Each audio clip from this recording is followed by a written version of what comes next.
Welcome back to my channel. Thank you for tuning in and thank you for subscribing. If you haven't subscribed yet, please encourage us by doing so we can continue to bring you the latest news, and together we can work with our great leader Mazi Nnamdi Kanu, IPOB and Instant Security Network to make our Biafran dream a reality, and at the same time expose the terrorist activities and the lies of the Nigerian government to the whole world. The Middle Belt youth have now realized the truth that our leader Mazi Nnamdi Kanu has been preaching to them on Radio Biafra and other live programs. They have now come to the realization that their support for one Nigeria is actually a curse to them and not a blessing, as the Fulani political elite have long been deceiving them and their leaders for over 5 decades now. They have now seen that the monolithic one North being preached by the Fulani oligarchy and asking them to support that deception, that it is a scheme by this Fulani government and this Fulani oligarchy to perpetually rule the Middle Beltans forever and take over their ancestral lands. The Middle Belt youth are now asking Mazi Nnamdi Kanu to forgive them for not believing the truth he always preached on Radio Biafra. And to our amazement, they said they always listen to his preaching on Radio Biafra now. They said that the Fulani terrorists have massacred thousands of their people and taken over their ancestral land, which have now been renamed to Fulani villages and protected by the Nigerian military, who help the Janjaweed foreign Fulanis to keep the captured land permanently, as I've reported in some videos earlier. The Middle Belt youth said that they have lost their people to Fulani ethnic cleansing and their farmlands have all gone, and now they have resolved to fight back instead of always crying as they used to do. This is exactly what our leader Mazi Nnamdi Kanu have advising them to do for a very long time. The Benue state government have taken the bull by the horn. They have now legally armed the newly formed community volunteer guard. It have been more than 3 weeks of bloodbath in most Middle Belt communities in what seems to be a coordinated attack on these communities by the terrorist armed Fulani herdsmen.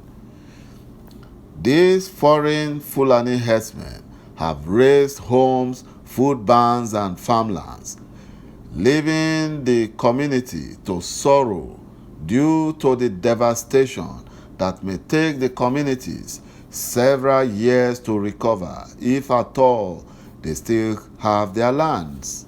According to the Benue State Governor, Samuel Ortom, all the vigilante group of members must carry live weapons to have a level playing ground and be able to fight back the Fulani marauders.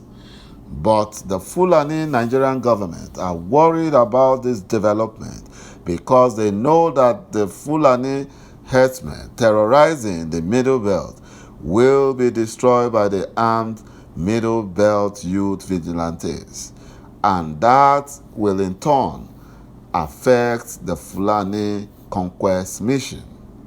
The Fulani Nigerian government are now fighting back.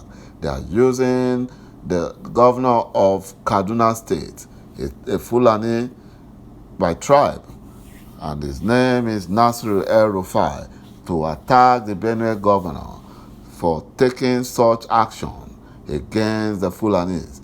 And they are trying to stop the Middle Belt governors from arming their youths.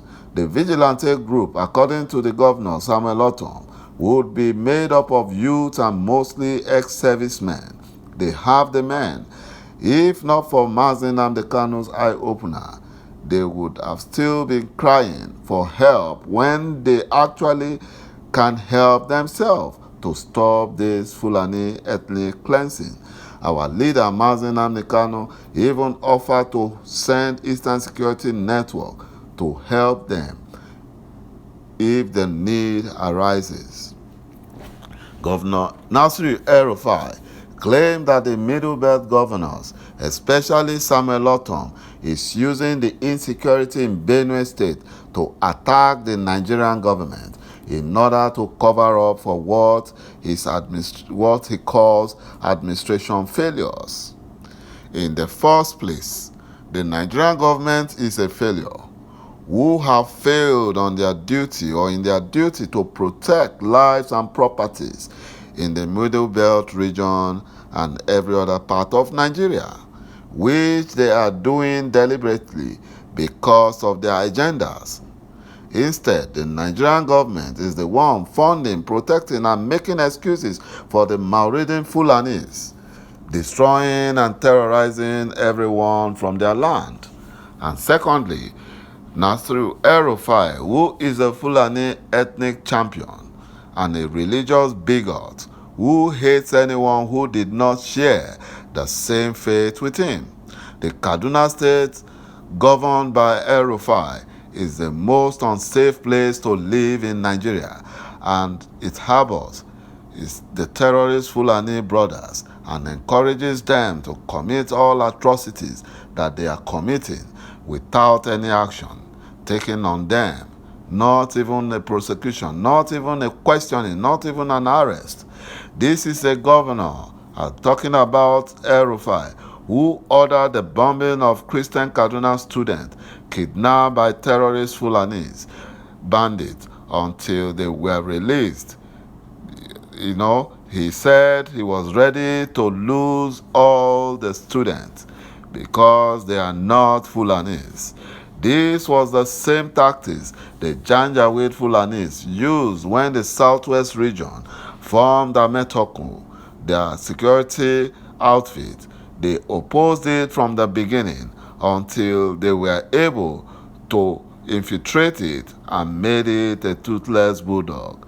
The Middle Belt region should be grateful to Mazi Nnamdi Kanu for opening their eyes and giving them the boldness to know that they can defend themselves against cowardly marauding Fulanis who have never in the history recorded in time past to have defeated any of the Middle Belt tribe. They have never defeated the thieves. They have never defeated the warriors. They have never even defeated the Bachamas, the Biroms. Any of the Middle Belt tribe, they have never defeated them. The Middle Belt have now come to the realization that their survival lies in defending themselves than in one Nigeria, a Fulani deception. And our leader, Mazi Nnamdi Kanu, have promised to always be there for them, to support them if the need arises. Thank you for watching my video, and bye-bye for now.